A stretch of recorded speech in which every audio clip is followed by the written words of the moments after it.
Welcome back. Now, the Democratic Alliance's John Steenhuisen has been re-elected as its federal leader in a landslide victory at the party's National Congress, which took place this weekend in Midrand, north of Johannesburg. Steenhuisen was re-elected to the helm of South Africa's second largest political party by what the DA's election agency says was an overwhelming mandate to lead the party, though the actual vote count was absent from the leadership announcement. To unpack this further now, we're joined by Dr. Zamokuhle Mbandlwa, who is a lecturer at the Durban University of Technology. Good afternoon, sir, and welcome to the show. Good afternoon, sir, and also good afternoon to your listeners at home. It's good to be part of this very important discussion, which actually tells us that South Africa is a democratic country. Yes, of course. Now, just looking at some of the results that have come out of this federal Congress, in which the DAs, I think it was around 2,000 delegates, had elected a new Yes. leadership. We do know the former mayor of Johannesburg was also opposing rather, and contesting against John Steenhuisen, but unfortunately, her bid has been unsuccessful, and Steenhuisen has secured a second term. We're also looking at some of the other positions. The Federal Council chairperson that has been re-won by Helen Zille, and then the federal. Sorry, that was actually the Federal Council chairperson, and then the federal chairperson is Ivan Meyer. Looking at the federal finance chairperson, Dion George, a few other elections as well, familiar faces. Let's get some reaction from you. What are your thoughts on this leadership election? Thank you so much, Zahid, for that question. In fact, myself and I think for many other people in the country, we are not surprised at all that John Steenhuisen have retained his position as the leader of the Democratic Alliance. In fact, I don't think the membership of the DA was prepared to commit the same mistake that they've committed when they've elected the former leader, Mmusi Maimane. You will recall that during his tenure as the leader of DA, who in this sense was the first black leader of the Democratic Alliance, the, the Democratic Alliance have lost support. Many people did not vote for the DA, and we have seen an increase in the Freedom Front Plus membership, and also the support in the national and provincial government elections.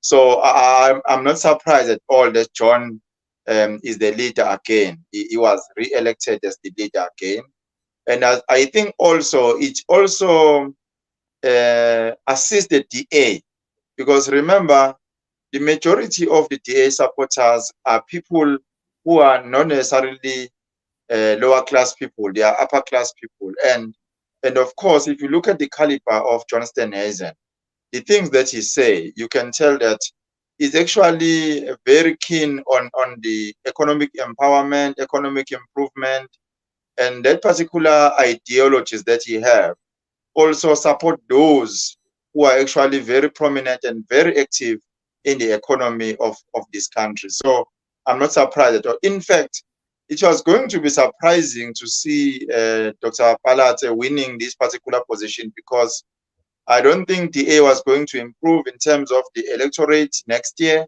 and also in terms of the support, the people that are actually supporting the A. And also remember, political parties are also not just supported by the general voters or general public, but also business people are also very interested on who become the leader, because it also directly speaks to their investment. So I think the people that are actually supporting DA, particularly those who are in business, those who are very active in the economy, they wouldn't want to see someone who's going to affect the DA support. So I think they are very happy and excited that John was re-elected as the leader of the Democratic Alliance. So would you say then that in effect, the delegates have then, this was basically a message from the delegates and an effort by the delegates themselves to now attempt to reconsolidate the DA's former power base that it had enjoyed before the tenure of Muse Memane. Yes, yes, definitely, definitely. Because, you know, during the tenure of Musi Maimane, the fact that people have decided not to vote for the Democratic Alliance and voted for EFF Plus, it shows that, remember, EFF Plus is a very conservative political party, which is predominantly supported by white people. And remember, those who are the majority in the EFF Plus are white people, and they are in business. Many of them are farmers. So the people that actually decided to support the EFF Plus were supporting the DA before Musi was elected. But now that there is a new leader, there's a new sheriff in town who actually uphold the same principles, values of those who have led the Democratic Alliance before, like the caliber of Helen Zille and the former leaders of the Democratic Alliance. So therefore, Johnston Hazen also hold those principles and those values. So in that sense, it becomes very easy for people, even people that are actually supporting EFF Plus, to come back and support DA. But definitely, I have confidence that those who were supporting DA in the past and decided to change and support EFF Plus will now come back to the Democratic Alliance, particularly next year, in the next year national and provincial government elections.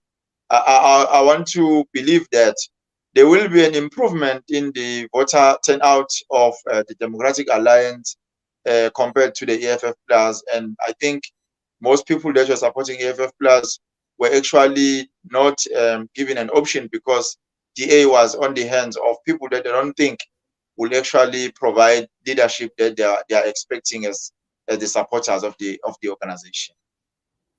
All right, let's just clarify there. When you say FF plus, right? That's who you're referring to, right?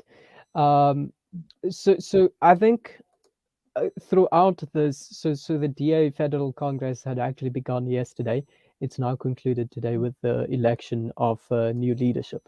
Um, Looking at some of the statements that were made by the various candidates, as well as some of the now newly elected leaders in their acceptance speeches, a common theme is unseating the ANC.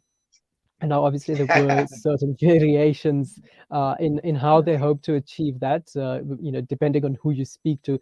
But that is something that the DA has consistently said that they wish to achieve in next year's elections.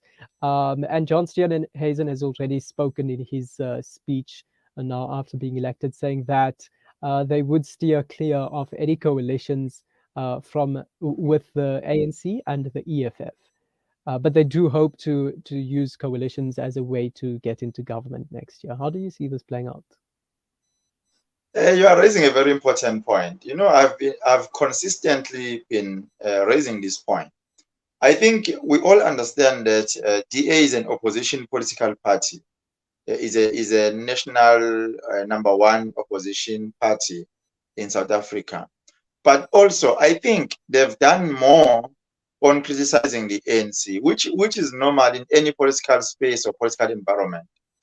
But also, what people want to hear is not what is wrong that is done by your opponent or the other political party, but people are actually interested in what are you going to do should you take over as the leader of the society and the leader of the country.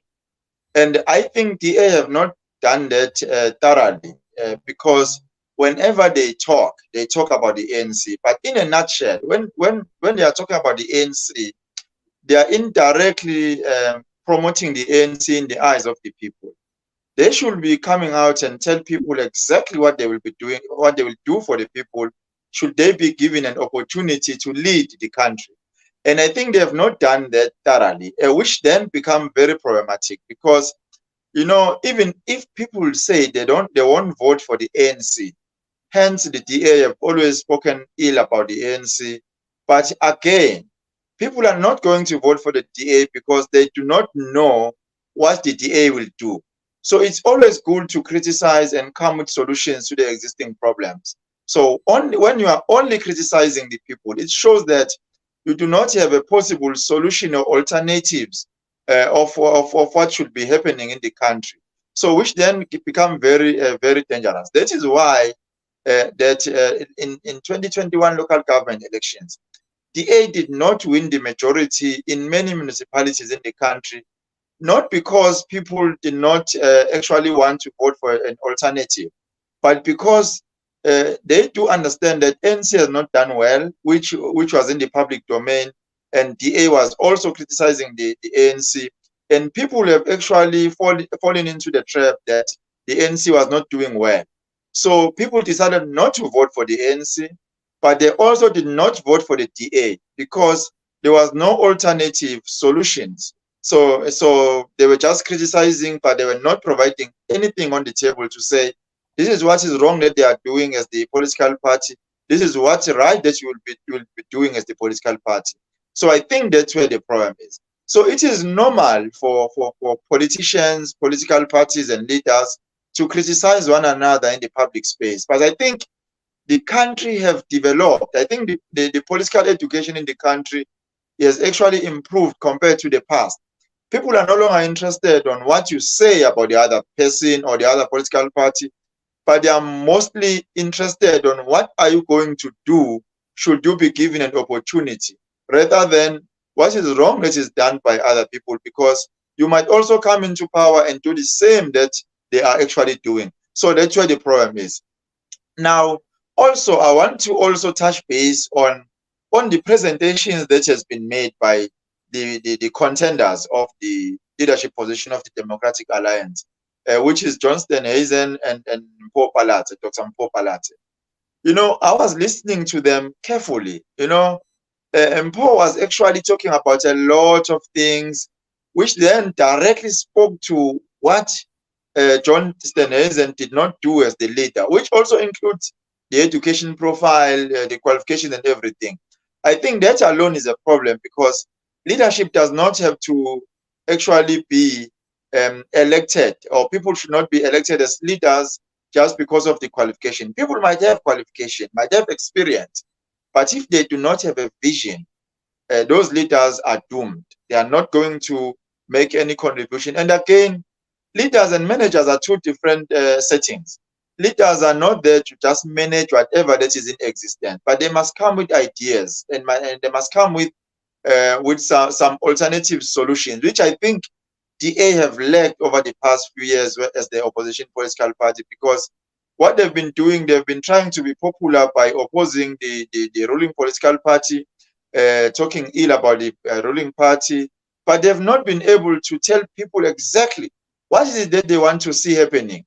They've been benchmarking on what is happening in the Western Cape, where they are governing, and also in Cape Town. But if you look at what is happening in Cape Town and in the Western Cape, there are the inequality levels are too high. People that are actually an upper class are actually living a very flamboyant lifestyle compared to those who are living in the informal settlement, in the rural communities. So what is it that they are doing to uplift those who are living in absolute poverty? So they don't have a policy of that nature that says, we might not have done exactly what you want to do because of the economic constraints or the financial constraints, but this is the initiative that we have started, and this is how far we want to go as improving the lives of the people that are living in absolute poverty. So I think that's where the problem is. So here's a question then, Dr. Mbandlwa. Right. So it seems they're not really speaking to the masses. They're now looking towards reconsolidating their power bases. And it seems as though they hinged onto the ANC's failures. And they're hoping that that will then get them into government next year. But at the same time, I think they also do recognize, I think it's worth noting as well, that they do recognize that they can't do it single-handedly. They know Yes. that they've got to enter into certain coalitions if they want to lead Yes. the country next year. But then they're also rejecting the EFF and they're rejecting the ANC, and they're saying we're not going to enter into coalitions with that. So what are they playing at? I mean, you need a coalition, but now you are, you're pushing away the biggest partners, so the potentially the biggest partners that can help you get there. Yeah. You are correct. They are actually very confused, if I may say so. Because if you are not given a mandate by the people to govern the country or to be in government, you cannot dictate who you want to lead with, because all political parties are actually voted in by the people.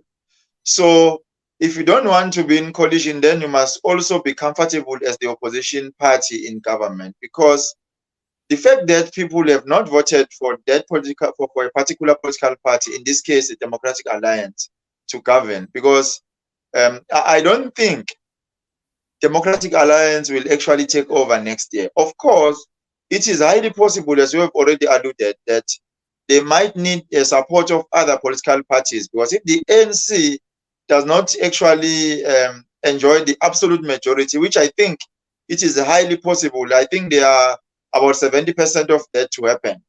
So if that particular situation actually happens, it means that the Democratic Alliance will have to work with either the EFF or the ANC.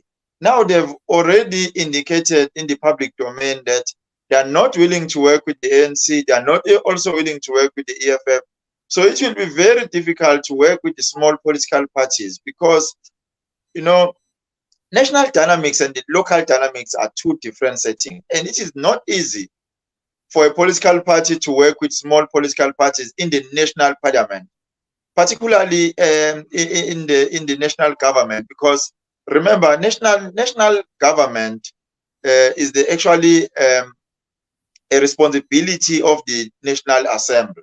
So if there's no stability in the National Assembly, it's going to be a problem, and you cannot enjoy the stability as the coalition government in the National Assembly relying on the small political parties, because they can change anytime. Because if you are in a coalition government and you have small political parties, if one political party decides to pull out, then you must know you are in trouble. But it is better if you have big political parties, because the line of communication is just one. You just communicate with one political party or two. So it's much easier to have a coalition of three political parties, because the engagements or discussion can actually be very smooth. But if then you have 5 or 6 political parties in coalition government, it's very difficult, because the interest of all these 6 or 7 political parties must be served. And if one political party just decides that their interest is not being addressed, then it becomes very problematic, and that particular coalition collapse. So I don't think they've actually calculated on what they've said. And I think also it's easy to pronounce now, because elections have not taken place at the moment. But maybe next year, when elections take place, they will think otherwise, and they will come with some alternative solutions, because at the end of the day, South Africa needs to have a national assembly. They will need to have a government operating regardless of the political party that is in power. But also, Zahid, another problem is that coalitions are actually a scam, because the fact that the majority of the people did not for those political parties to govern as a single political party, it shows that the majority of the people in South Africa do not have trust or faith in the political party. Now that a political party which actually enjoys the majority or now decide who they want to work with in coalition, it's actually a problem, because people have decided, like for example, I'll make an example of the local government. There are municipalities that were governed by the ANC. Now, people did not vote for the ANC in those municipalities, but through the coalition government or coalition arrangements, now the ANC is back into power in those municipalities. I'll make an example of eThekwini municipality. People of eThekwini did not vote for the ANC to become the absolute majority to govern the municipality. But because of the coalitions, now the ANC is in power again, which is not actually the wishes of the people on the ground who have voted for different political parties. So the coalitions are very problematic, because it actually disregards the wishes of the people, and there's no other way that people will have to lead unless one political party is being elected. If not so, then the coalition will have to kick in. There's no other option in place. Yeah, and I'm certain we're going to be having these kind of conversations many more times over the course of the rest of this year, and also, of course, in the build up to the 2024 elections, because I think it's quite this point that we find ourselves in South African history, post democracy history.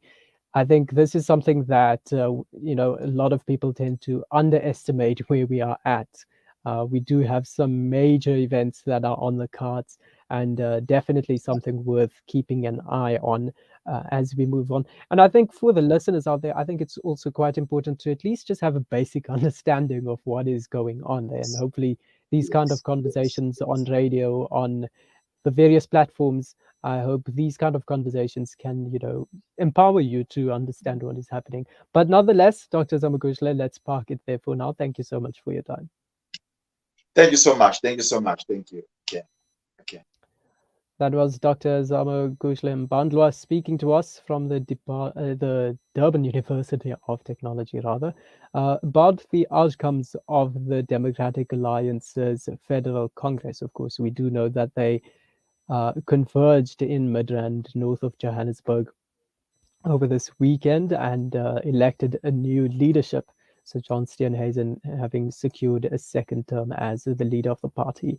And of course, this is the same party that is the official opposition in South Africa, and they do have ambitions of unseating the ANC next year. So quite a lot to unpack there, but we tried our best. Let's take a break. When we get back, we'll continue with the show.